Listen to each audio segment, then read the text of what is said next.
It's Halloween, ladies and gentlemen, and that means we get to look at something spooky. Boobs. But I digress. We are at the end of Jess-Tober, and seeing as it is Halloween, why don't we look at a film that is in keeping with the season? The Rites of Frankenstein. The movie opens with Dr. Frankenstein and his assistant torturing the monster to reveal the secrets of glam rock. No, they are simply giving the monster the power of speech.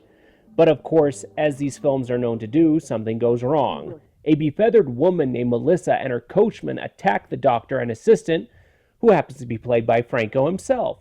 Oh, you stabbed the wrong hole! The woman kills the doctor and makes off with the monster. They retreat to Castle Barna, which is the home of the famous Cagliostro. Based off the look of that beard, I say he's participating in a jackass stunt. Turns out Cagliostro needs the monster for his own nefarious deeds. He plans to kidnap women, not only as slaves, but to create a female monster so that she and the Frankenstein's monster will produce a master race. Shine on, you crazy diamond. Cagliostro proceeds to hypnotize the monster. A partir de este momento yo soy tu amo, quien desde ahora pensará por ti y te transmitirá sus órdenes magnéticamente. You mean Democrats. Meanwhile, Dr. Seward, yes, that Dr. Seward from Dracula, has revived the good doctor with his own lab equipment.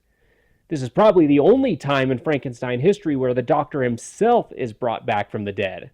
Frankenstein tells Seward to save his monster in the name of science. At the funeral, Seward speaks to Frankenstein's daughter Vera, who plans to take up her father's work.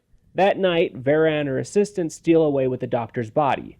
Again, he is revived. Twice in a row, a new record. He tells her about his monster, and Vera vows to exact vengeance on the culprits. Meanwhile, the monster is set out by Cagliostro to kidnap a woman. That's not the only thing going on, as back at the chateau, Cagliostro has rounded up members of his cult.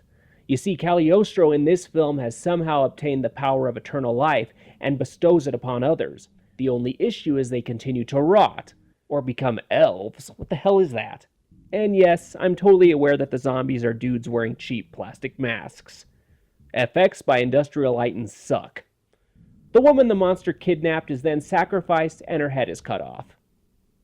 My ass it is. Vera once again revives her father, and he reveals Cagliostro as the culprit behind his slaying.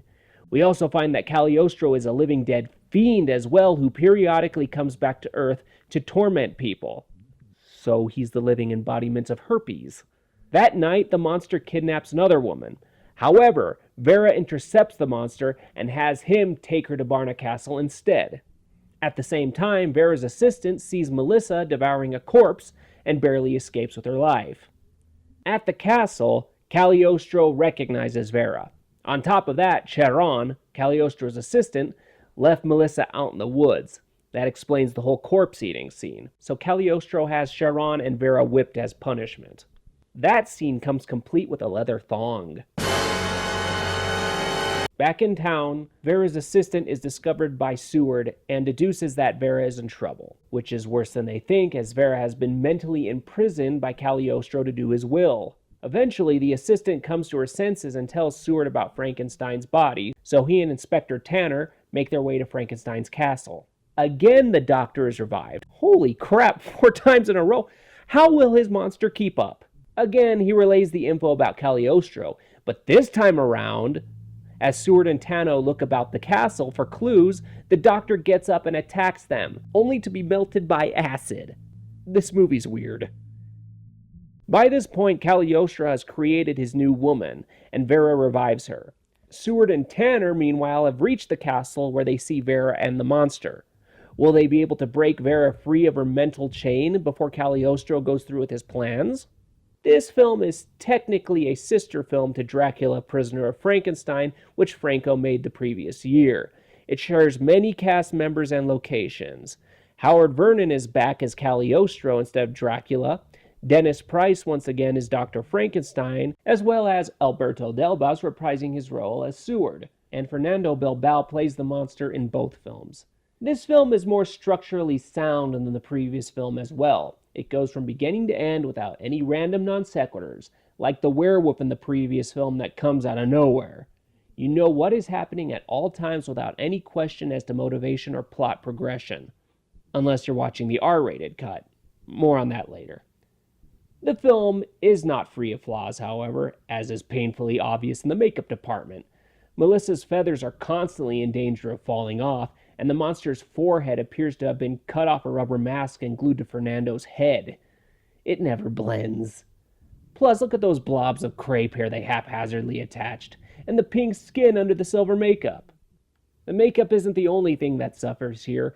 There are countless out-of-focus shots in this film, which I find odd as Raul Artago had many credits before and after this, including Hess's own The Demons and Armand de Osario's The Ghost Galleon. Now on to the good stuff. While the plot isn't a strong one, it's a fun one that harkens back to the PRC cheapies of the 1940s. I mean, mad scientists, zombies, hypnotists, dungeons, bird women. What's not to like about that? The photography, while blurry in some shots, utilizes a lot of wide-angle lenses which add to the off-kilter feeling of this film, much better than the usage of them in Hess's Vengeance of Dr. Mayboose, where they felt random.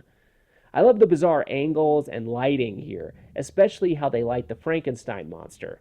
That silver makeup really makes this variation of the monster unique. Now to bring up an odd aspect of this film. There are two releases, a spicy release and a rated R release. The R release includes the first film appearance of future Franco muse Lena Romay. The issue with her scenes is that they have nothing to do with the main story. So we just have Lena hearing voices in the dark and that's it. This is probably one of Hess's better films, even with all its problems. It's a fun little romp. Watch the R-rated version as the spicy version has nothing more to offer. I'm the cinema fanatic. Happy Halloween!